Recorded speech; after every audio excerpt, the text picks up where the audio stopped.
Good afternoon, good evening. It's Friday Night Likes, Sunday edition. We've got some great guests here today. Tex, Scott, Charlie, and of course, Wally, our moderator. So as we always do, let's start off with who are you, where are you, what are you drinking, and how can we reach you? Wally, start with you. All right, I'm Wally, King of Prussia, and I am drinking just water right now because we've had the liquor stores closed in Pennsylvania for like 2 weeks now. So I'm down to rationing the alcohol. So that's where I am. That's never a good thing. Now, Wally, I'm going to kick you back. We'll get into it with our guests here. Charlie, how are you, fella? I'm all right. I can't complain too much. I've accidentally gone vegetarian during this whole thing. And I do mean accidentally. I didn't realize until a week in that I'd only eaten vegetable stuff. I was like, oh, crap. But yeah, I'm drinking water because I am always boring and it hydrates me. You know what I mean? But yeah, I'm here for the win. I'm here for goals here today. You're getting a dub from the boy. We always know what's in store with Charlie. He's going to bring some good stats and probably a few mentions of Jordan Hugo. Scott, how are you? I'm not bad, mate. You? Yeah, not too bad. Can't complain. Yeah, nice. No, I'm all right. You know, drinking my last bottle of Corona, so I need to restock tomorrow. So, but yeah, everything's all right apart from what's going on in the world at the minute. So, it's yeah, I'm all good, mate. I'm all good. Good. How do we reach you on social, Scott? Well, through West Ham Fan TV, Twitter. What's my Twitter? I had to change my Twitter. I think my Twitter's. Do you know what? I don't know. It's at Scotty_C31, something like that. Lawless made me change it because he weren't happy with how it was done, so I've had to change it. And for the life of me, I can't remember it. Hence why at the bottom it just says Scott. So you guys got branding rules over there. That's very professional of you all. I just think it's just more annoyed Dan than anyone else. Fair enough. Tex, coming from the sunny West Coast. How's coronavirus doing out there, my friend? I'm going to tell you right now, you know, it's sunny, 70 degrees, and the world is teasing you because you want to go outside, but you can't. I obviously am quarantining well. I haven't shaved in a couple of days, as you can tell. It's you know, it's very interesting. My weekends suck now because I can't yell at West Ham United and be disappointed or excited. Most of the time it's been disappointed lately. So in order to drown my sorrows, I'm drinking Stranahan's Colorado whiskey. And as you can tell, I've kind of had a lot of it. So I'm going to try to stay on point here, but I could get off on a tangent here, John. Listen, we fully support tangents, fully support them. My name is John. I'm your host. You can reach me there. I'm drinking an Oberon by Bell's. It's beautiful stuff, seasonal, spicy wheat ale, fantastic. This is Friday Night Likes. I have a bunch of questions for these guys, most of which, maybe even tonight, all of which are West Ham related, and they will give me their best answers. And if they have good answers, they will get a thumbs up. And the person with the most thumbs up wins. You in the chat room get to help. If you think towards the end of the show, we do a vote, and whoever you think is the winner or is winning, you get to vote on, and that person gets an extra 2 likes. This is the Tournament of Champions edition, so there's nothing to be laughed at here. Whoever wins today will go through. So I think the semi-finals, you'll have to ask Tim. He's more organized than I am at the minute. So with that, we will get right into it. And question number 1. So hopefully you guys saw Karen Brady revealed this week that 8 West Ham players are self-isolating for the coronavirus. 8 of them. Couldn't make that shit up. So name 3 players who you think are on that list of 8 and explain to me why you think they are the ones with coronavirus at the West Ham United. Tex, I'll start with you. 3 guys that I think clearly one has to be Carlos Sanchez because anytime he goes out on the pitch, something bad happens. So I have a feeling if the coronavirus is around, he probably got it. My number 2 player that got it, hold on real quick. Let's go to VAR decision. Yep, it's Antonio because Antonio, no matter what he does right, something always goes wrong. Even if he's trying to avoid it, he'll slip and fall into a vat of the virus. And even though this player doesn't play for us anymore, just because I want to shit on him a little bit more, Roberto, because if he could let something go through him, he's going to let that happen. So very clearly, Roberto, Carlos Sanchez, and Antonio. I'm not sure he could catch a cold, let alone a virus, but your point is very well taken, Tex. Scott. Yeah, see, with Roberto, I can't see him catching anything, to be honest. So he's the one that I would say definitely as an addict. Carlos Sanchez for me as well. I think he was probably one of the first cases in the UK to get it because he's been isolating since that performance against West Brom. So for him, definite. It was tough to pick one. On a serious note, I got a feeling Angelo Ogbonna may have it because he's normally all over Instagram. Not seen him on his Instagram of late, so that's a little bit worrying. Because I think he's been one of our best players this season. So hopefully, he's to be fair, hopefully if any of the lads have got it, let's hope it's not too bad.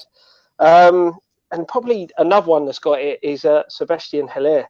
Because let's be honest, he was isolated for most of the season up top on his own. He finally gets someone to come and play alongside him, and boom, hit by the coronavirus. So it's got to be him because he's got to be isolated again. That would be the most West Ham thing to happen. Charlie. Yeah, I mean, we've all discussed catching things. I think the only person who can catch anything in our team is Fabianski, so he's definitely one. That's just a fact of life. I was thinking about, you were talking about like who has it, who's in isolation. I was thinking about who haven't I seen? Ajeti, I'm not even sure it exists. He could be anywhere, but if he's in isolation, at least there's an excuse for it. And the last one I thought of was Masuaku, because if there's one man who would be caught out of position and leave the house when he's not supposed to, it would be that man. Very well done, guys. Everybody gets an extra thumb for everybody on that one. Well done, well done. Of course, we should do the disclaimer. I hope nobody has coronavirus on West Ham, and everybody in the audience, hope you're all doing healthy. But I think we can poke a little fun at ourselves, right? I mean, that's what keeps us going in these times. So question number 2. Declan Rice has been in the news this week, linked with a move to Chelsea. So do you think he'd go back to his old boyhood club? And if you think he would, then what's a good reason for him to go back to Chelsea? Scott? I was talking about this with the lads the other day. To be fair, I can't really see him going back. I don't see why. Chelsea are after him. He's a hot talent, plays the holding midfield role. A player that will fit their system and the way Lampard wants it up. But they've dumped him once. And if I was Declan, that's how I'd be looking at it and say, you thought I wasn't good enough as a kid. Now I've started performing. Now I've started doing well for another club. You want me back? Probably the only reason that he would go back is his best mate's playing for him, and it gives him a chance to play week in and week out with his best mate in Mason Mount. So maybe that's a bit of a draw, but I just think it's not a step backwards because obviously Chelsea, they're pushing for Europe, things like that. But I just feel that for him, he's better off sticking around with us. He's going to play week in, week out. He's potentially the next captain of West Ham United for me. Noble's not going to be around forever. I know they're touting Souček as a skipper, but Declan Rice has got that opportunity to be the West Ham captain, to be the main man of our midfield, to be that first name on the team sheet. And I just feel for him to leave now wouldn't be a good idea for him. And as I said, I just think Chelsea, not a step backwards, but as I said, you've dumped me once. Why would I want to go back there? That's how I'd look at it from a personal opinion. So I just think he's better off sticking around with us. And if he does leave, he should go somewhere where he's guaranteed Champions League football and football week in, week out. So I'm going to give you a thumb for that as well. And you kind of combined 2 of the questions I had. So let me just give it back to you, Scott, just to make sure that you cover all your points for the second part of the question, which would be, what's the best reason for him to stay at West Ham? And then the other 2 fellas, I'll give you both questions at once. I think, as I said, I do see him as a future captain. He could lead us. He could be the linchpin in our team. As I said, that you build the side around. You look at him, first name on a sheet, build a side, put some quality players in and around him, and he could push us on. He could start that momentum, bring in players like we've done with Souček that will work with him in the midfield, and it can push us on to the next level that we want to aim for. And if Moyes is true to his word that he's looking at under 26-year-old players, British players, why would we sell Rice? And that's, as I said, I just think it's better off to stick with us, more game time, and he can go on to become something special. And he's still young enough. Let's be honest, he could stick with us for another 4 or 5 years, push us up, and still move on to somewhere bigger. Yeah, he's got plenty of time. Charlie, so would he go back to Chelsea, and why? And what are the best reason for him to stay at West Ham? I agree with what a lot of Scott said. To be fair, I think Scott's a very eloquent and lovely man, but I think he probably would. It's difficult what his mindset would be, because I think on one hand you could look at it in the way Scott has, where you say, they've chucked me out once, why would I go back there, that sort of thing. But you might look at it and say, actually, I've got unfinished business there. Like, he grew up there, he played there all of his youth career, he got sort of unceremoniously dropped when he was 14. But at the same time, you might look at it and go, actually, if this is my chance to go there and prove everyone wrong under a new manager, that could really, really appeal to him, especially in the sense of who that guy is. I mean, every young English footballer will have looked up to Frank Lampard at one point. Doesn't matter what club you were from, but let alone someone who trained and grew up at Chelsea. Like, he would have been like looking across at the first team pitch, they were at him and just saying, bloody hell, that's Frank Lampard, look at him do it. If there's a situation where he talks to Frank one-on-one, I can see it being him sitting down and going, look at my team. I've put Tammy Abraham in, I've put Cho in, I've put all of these young English players in the team. I see you as an integral part of that. It's proof, right? Like, as much as we can say David Moyes has spoken about aiming for younger players, Chelsea have proved that. Frank Lampard has proved that this season with the selection they've had. And if a club legend like Frank Lampard comes to you and says those sort of things, it rings in your ears. And not only that, let's be real, Chelsea are a bigger club than us. They're going to be in Europe. Even if it is a Europa League, they're still going to be in Europe. He's going to earn more money there probably than he would do here. It's a huge, huge thing for him. Why would he stay? If we're looking at Chelsea specifically, I'm not convinced he is. I don't think he would guarantee to start there, and he's guaranteed to start here. If you look at what's the guy's name? I've just forgotten his name. The DM they bought from Italy. He has sort of refound form. Now, he had that shaky start, but he sort of started to grow into it a bit and looked very good. And they've also obviously got Kante just sitting there because he's Kante, doing everything. You want to talk about a guy who may have to go into self-isolation because he does everything for everyone. There's your guy, Kante. I don't think he starts there. And as much as they are focusing on the youth, they've got too many good players. And are they willing to sell? Because the thing is, let's say they sold the Italian guy I still can't remember the name of. I think they'd still have to make a loss if they were to buy Rice. Being realistic, we would probably charge such a high amount for him because of who he is, because of the fact he's English, that they'd actually probably make a loss. They'd have to pay, say, 20 million plus whoever the guy is going back out, sort of thing. It's just not the right thing for him, as Scott said. He's the West Ham guy. He's Mr. West Ham after Mark Noble. He's probably a future captain. He knows he's probably a future captain. Everyone at the club knows he's a future captain. And that's something he just won't get at Chelsea. As much as he's a Chelsea youth guy, as much as we see him as a West Ham guy, I just don't think it's a situation where he will go there and get the same thing at Chelsea, because he is West Ham and everyone sees him as West Ham. This is like when we signed Jack Wilshere and everyone goes, yeah, he's West Ham because there's a picture of him in a West Ham shirt. He's still Arsenal at the end of the day, isn't he? Let's be real. So I hope you're right. Tex, where do you stand on all this? The truth is, I mean, Scott and Charlie both have made phenomenal points. I'm very pessimistic, and I don't believe that loyalty exists in football anymore. So would he go to Chelsea? Yeah, 100% he'd go to Chelsea if the situation is right for him. And I think that's how every player looks at it in today's game. These whole ideas, like Mark Noble is a rare breed. He's a guy that, you know, he would stay with us and take a pay cut rather than go somewhere else. So when I look at this situation, would he go to Chelsea? 100% for all the reasons that Charlie outlined that I'm not going to go back over.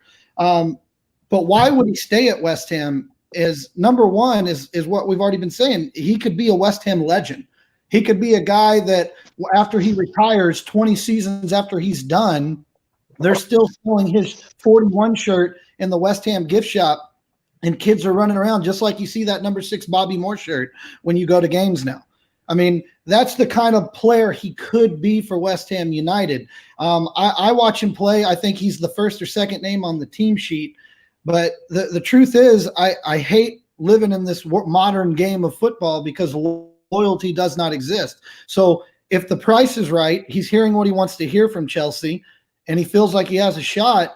Yeah, well, there is nothing better. Guys, you've all dated an ex before, and there's nothing better that when they come back and tell you, I was wrong, you were right. There's nothing better than that feeling. So would he go back? Hell yeah, he'd go back to shove it in their face to prove the point that you should have never let me go. So let's flip this question on its head. And I know I didn't send this one to you guys before, but let's flip this on its head. What does West Ham need to do to keep him? And I'm not talking about throwing money at him. What do we have as a club culturally have to do to keep him, Tex?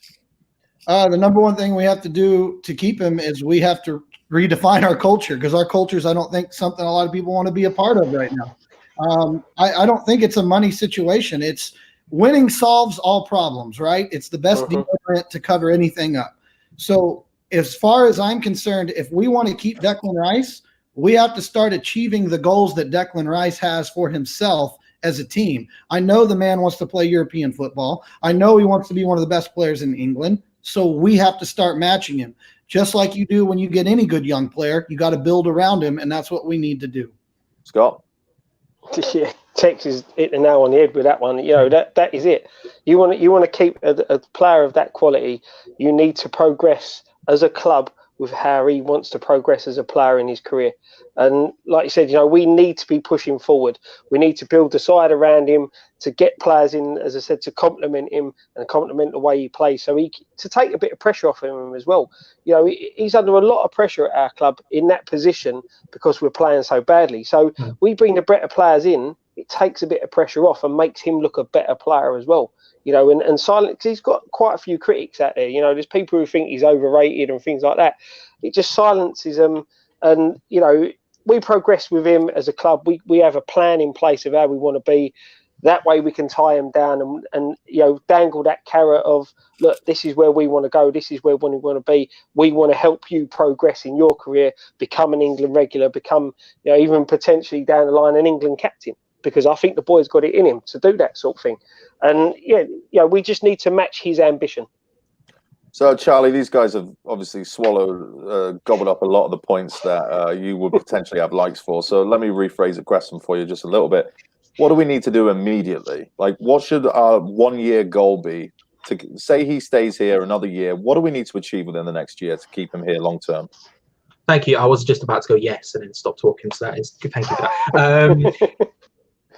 Yeah, it's that thing, right? You've got to look at it in sort of terms of like progression of stages and say to him, look, here is the career path you can have if you stay here. If you go there, you're not guaranteed anything. But we can say, look, year one, say we replace Souček, comes in for Noble, right? Impact him immediately, because when it's weird to think about, but if you're thinking about a footballer's mindset as opposed to a football team's mindset, he's going to be stood in the middle of the park, passing to the person next to him, moving next to him. So it's like, okay, Souček comes in, he's thinking, okay, that person's been upgraded.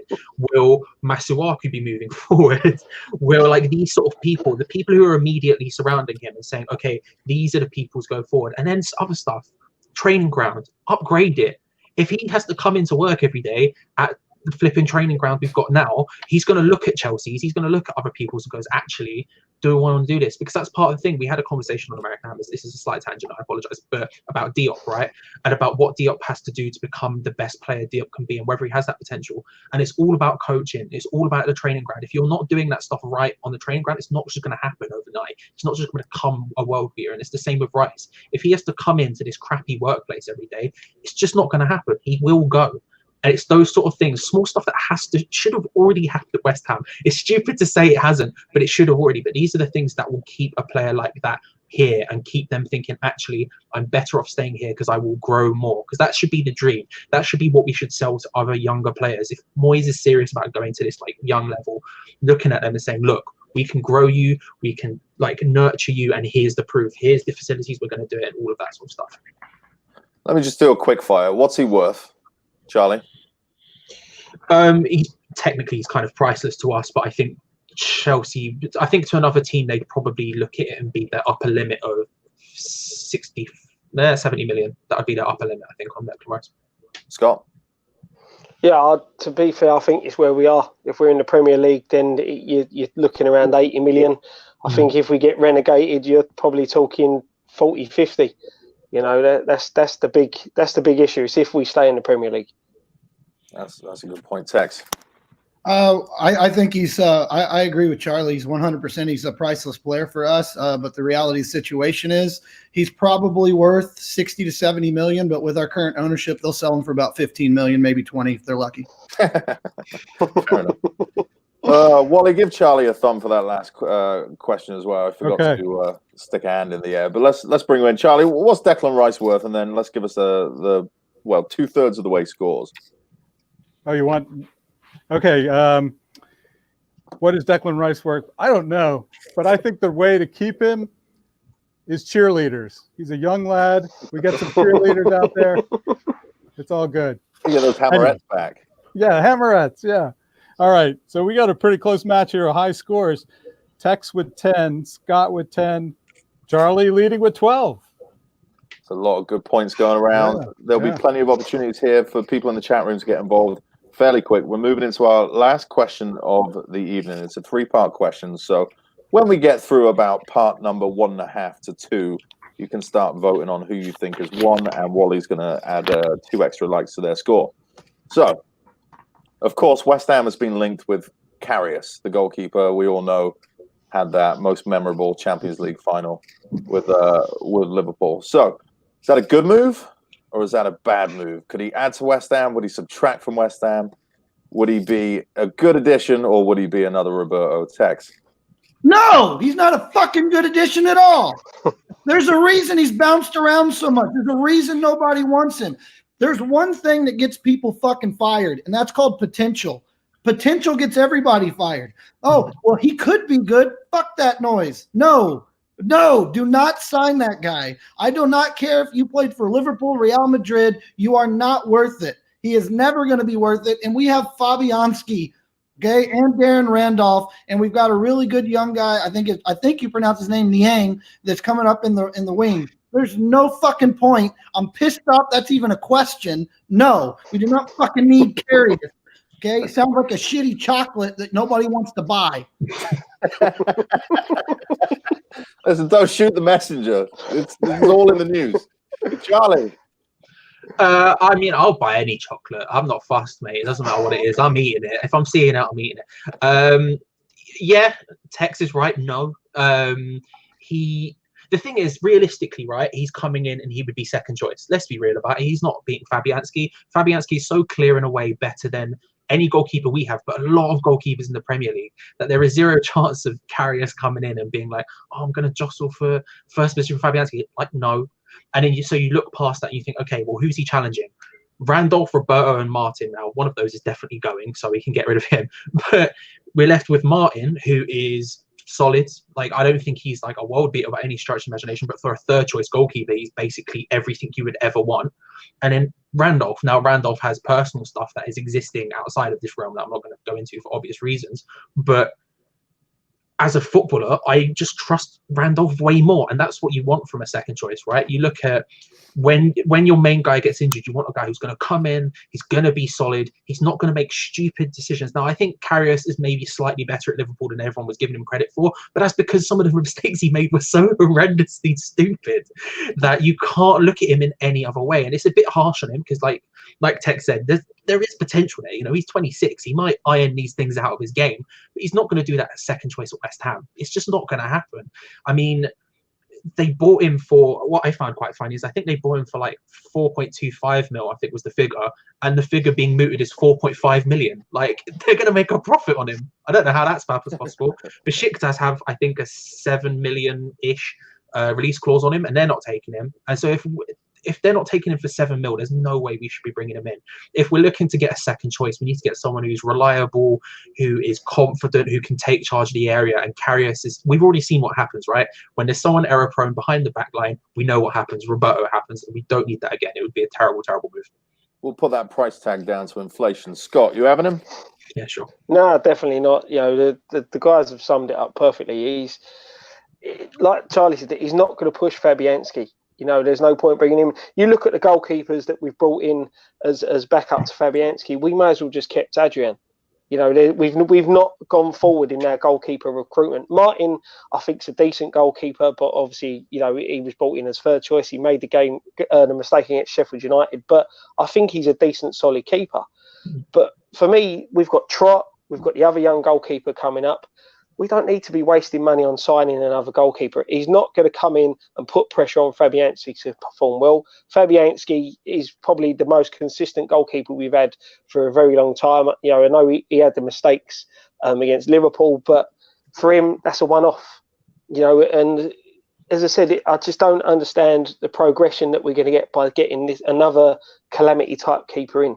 yeah, like I said, he's got potential. He could work out to be something good, but we don't need that at the moment. You know, we've got 2 young goalkeepers in Trot and the other guy that I don't know his name, but that's potential. If you're going to sign a goalkeeper on, oh, he's got a bit of potential, he might do all right, chuck the youngsters in. You know, give the youngsters a go. And to be fair, personally, I just think it's a bit of paper talk. I just think Martin's there. They've just brought in Randolph, and then you've got the 2 youngsters. I just can't see us getting another goalkeeper in. So, you know, I just think it's just pointless. I like that, Scott, because I think you're right. We've already got potential there. We've got 2 young keepers. If you're gonna show off potential, if you're gonna put your trust in potential, why not put it in 2 players that are already at the club that have given their time to the club? So I'm with all 3. It makes no sense to bring them in. People in the chat room can start voting on who your winner is. We've got 2 last questions here coming up. These ones, hopefully, we should have a bit of fun with. So, who is the worst player that we've bought who was also a flop at the club that we bought them from? So basically, how has West Ham not learned their lesson? You know, who have we bought that was shit before we bought them, expecting them to be better than what they were? Scott, let's start with you. It was sitting there thinking there's quite a few, but I'm going to go for Nigel Quasi. Ooh, you know, yeah. he was absolutely awful, and we bought him at a time, if memory serves you right, when we were fighting relegation to try and keep us up, and the guy had been relegated with every club he'd been at. So for me, he tops the bill. You know, he's the. I was sitting there racking my brain and trying to come up with him, and I just think he's the top one for me. Good stuff. Tex, is there anybody on that list for you? So the guy I'm going to go with is a guy who we put a lot of faith in. I remember when we got him on loan. We did get him on loan, so he wasn't a full-on purchase player, but everybody talked about him. And I remember his fucking toe tap dance in the World Cup, but it's Simone Zaza for me. Like, Zaza was the one that 100%, I remember every West Ham fan was blowing up. I was watching Scott on freaking West Ham TV going, you know, this guy could really make a difference here. That motherfucker sucks. So he couldn't do shit for us. And it was just, that was hands down the most frustrating player that I ever watching play for West Ham. A disclaimer, that wasn't Scott's fault that he was shit. He just said, yeah, potential. That's all he was saying. Charlie. Yeah, it's moments like this I'm glad I'm on a channel with slightly less subscribers, because I said the exact same stuff, but no one brings me up on it, Scott. It's great. I love it. There were a couple of people, to be fair. Like you both said, there's so many people to pick from. The one I've gone for is Patrice Evra. He was trotting along at Marseille, sort of being okay, and then he fly kicked a guy directly in the face. So I don't know how much more of a flop you can get at your previous club.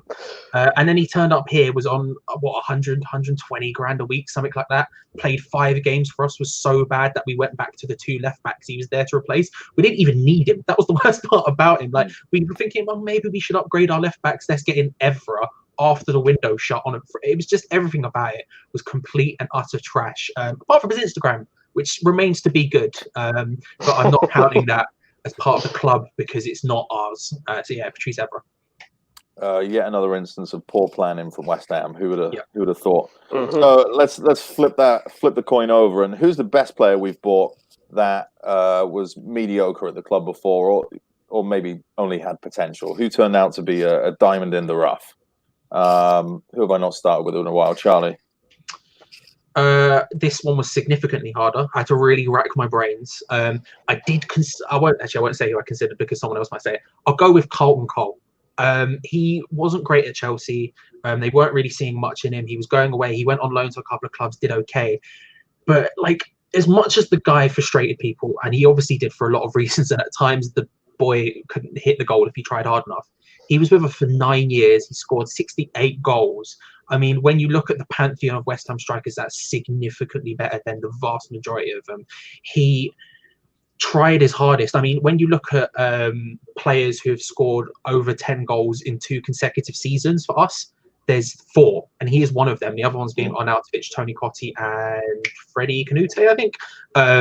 Might be wrong about that one, but I need to double check. But he didn't even do it twice. He did it 3 times for us in the Premier League, and then we got relegated. And then he came down, dropped his wages to stay with us, to get us back up, scored 15 goals that year. I mean, the guy, I get it. I understand why people don't like him and are frustrated by him, and even just the way he runs is kind of weird. But when it comes to like people who have like lived and breathed and died West Ham and would do anything for Snodgrass, like Rice, like Noble, Carlton Cole is up there, and he's a damn nice guy as well at the same time. Carlton Cole's whole West Ham career was worth it just for that moment of his head steaming on TV. Fantastic. He was over chuffed. Yeah. What a time to be alive. Scott. It was a tough one, and then once you get one, you start thinking of a few more. But I'm going for Bobby Zamora. Ooh, you know, he was excellent at Brighton. Went to Spurs. I think he got 1 goal for them and completely flopped. And then, you know, he become one of our heroes in the when we got promoted. You know, he's a top guy, a great lad, West Ham fan, local boy. You know, he was. You know, he was quality. I liked him, and he was such a great character as well. You see that in the I don't know whether you see the video that he done leading up to a playoff final, but you know, he was such a good character to have around the dressing room as well. And he just excelled at West Ham, didn't he? From, like I said, Brighton, he was brilliant. Tottenham didn't work completely, and then come to us, and it just sort of sparked for him.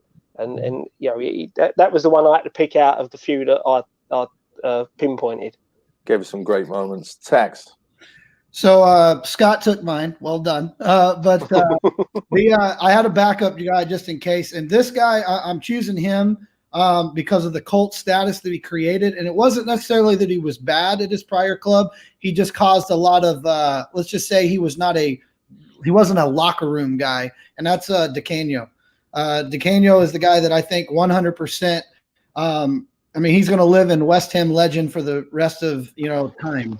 And it's a guy that I was curious on if I should choose him or not, because he wasn't necessarily bad at his prior club, but he definitely had some issues. But he was a West Ham guy, and he was the perfect. He was an asshole, but he became our asshole, and I loved everything about him. That's certainly true. I think you're right in saying that, though, Tex, because the manner in which he left Sheffield Wednesday with a huge ban, pushing over the ref, I think that certainly qualifies it for this. I also want to add my own 2 cents for the player that was potentially good at the previous club and then turned into shit at West Ham. We've had quite a few of them. What do you guys think of Matt Jarvis? I mean, the whole reason that we bought him was the amount of accurate crosses he stuck in the box for big players, and it just didn't have the kind of assist ratio you would expect for somebody that was bought for that fucking reason. What I liked about him as well is sorry, Scott, what I liked about him as well is the fact that we always talk about having a plan B and all that stuff, and why don't we have a plan B when someone gets injured, they go out the window. That's the most plan A thing you've ever seen in your life. Sam Allardyce came in, he was like, right, he's going to run down the wing, he's going to cross it into Andy Carroll's head, and we're going to be good. Looking at a guy with a bad injury record like Andy Carroll and going, this is who I'm going to build literally everything around, was maybe one of the more short-sighted things that's ever happened. But the thing is, didn't we sign him and he played the whole season where was he before? Wolves. Didn't he play the whole season on the right and then we stuck him on the left? Quite probably. Yeah. The whole thing was just bad. The whole thing was just bad. Terrible. Wally, any players stick out to you over the years?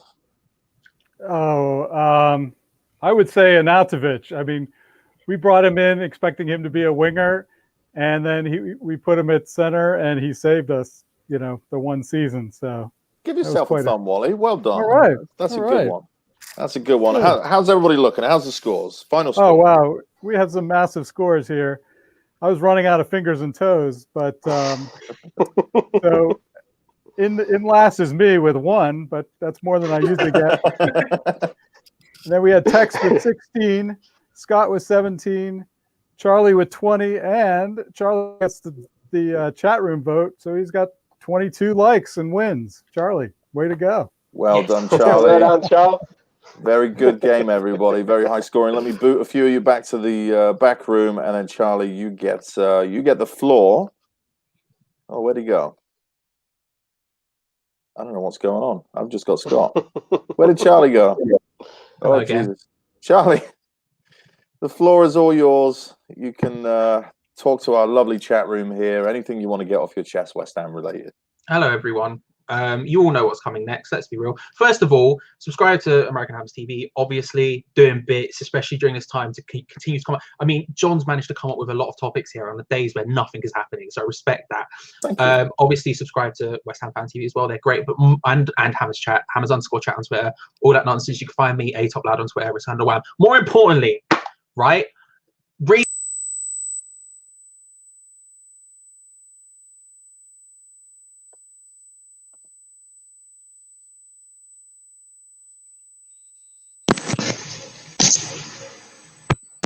The future Carlton Cole, he will be great. All we need to do is give him the opportunity to. Really cool, Big George. Thank you, John, for having me on. I caught none of that because your sound cut out, but it came in at the very end where recall Big George was the last thing you said. It's and all I think I've ever that's said. probably the most appropriate ending to this show that we can come up with. So I will let that stand, and just want to say thank you to everybody coming in tonight. Tex, thank you so much. Scott, thank you so much. Charlie, Cheers for having me. Wally, as always. Everybody in the chat room, thanks so much for hanging around, all your comments. It looks like everybody's having a good time in there, and we appreciate you interacting with the show as well. Please tell your friends, like Charlie said, hit the subscribe button and come check us out. We're not always on a Friday, but it is always Friday Night Lights. So this is always good, and hopefully everybody's staying safe and we can get a season back underway, maybe, or at least next season started on time, so we do have more topics to talk about than Simone Zaza. But with that, thank you all so much for coming here tonight, and we'll catch you next time. So come on, you Irons.